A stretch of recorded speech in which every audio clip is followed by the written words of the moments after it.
पड पाय पड चांगलं सांगायला लागतो ना. बॅट आणणार तू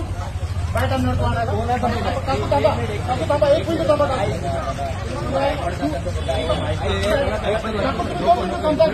बॅट आणणार त्याच्यासाठी मार त्याला परत मार चल मार त्याला परत मार त्याला मार त्याला कळलं पाहिजे मोठा मार ना मार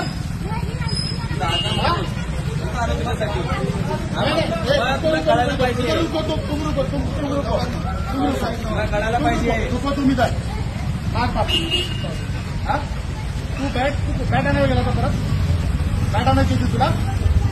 एवढं तू शहाणा पडल्या कर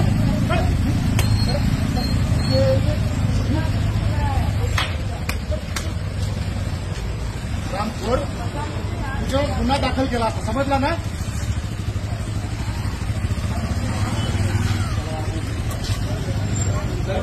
10 मिनिटांमध्ये गुन्हा दाखल करायला तुम्ही सांगितलं गुन्हा दाखल नाही करायला लावला.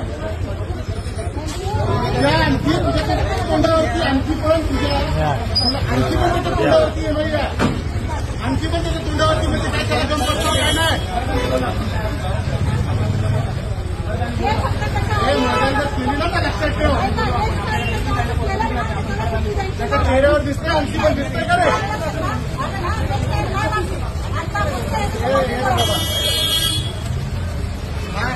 बाहेरून कामाला येतो आपल्याकडे याच्या भरोश्यावरती आपण रात्री घरात झोपतो आणि तरी पण जर का याला अशी मारहाण होत असेल तर मराठी जरी असलं तरी मी बिलकुल सहकार्य करणार नाही बिलकुल नाही करणार हा आहे म्हणून आपण झोपतो. आज वाटली पाहिजे तुला तू दुसऱ्याकडे पोराला मारला असताना बोलला नसता त्याच्या डोक्यावर लागला काय केलं असतं दिला असता तो काय केलं असतं तू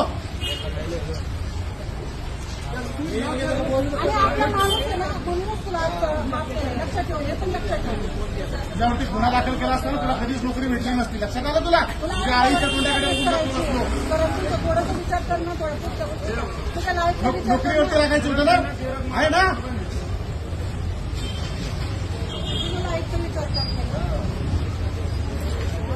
का मारलं का तुम्हाला का मारलं शांतपणा खोटा बोललो काय पुन्हा मार खाशील लक्षात ठेव. शिवसेनेतला तो माणूस नाहीये त्याला आज मी पण 10 वर्षापासून बघतोय 10 वर्षापासून बघतोय त्याला शिवसेनेसारखा तो माणूस नाही खोटं पुन्हा बोलला तर पुन्हा मारायला लावेल आणि मग लक्षात ठेव. दवाखान्यात घेऊन लगेच दवाखान्यात घेऊन आणि पुन्हा त्याला जर का बघून त्याला दमदाटी करायचा प्रयत्न केला तर लक्षात ठेवायचं आणि बॅट बीट आणण्याची घरी ठेवायची. एवढा मोठा गुंडा आहे घरी एवढा मोठा गुंडा असतो बॅट घेऊन करतो उपकार नाही केले त्यांनी त्याचं डोकं फक्त सॉरी बोलतो तुम्हाला चालेल का नाही हा माणूस गेला असं तर काय केलं असतं तू विचार करा ना पण कसं माहिती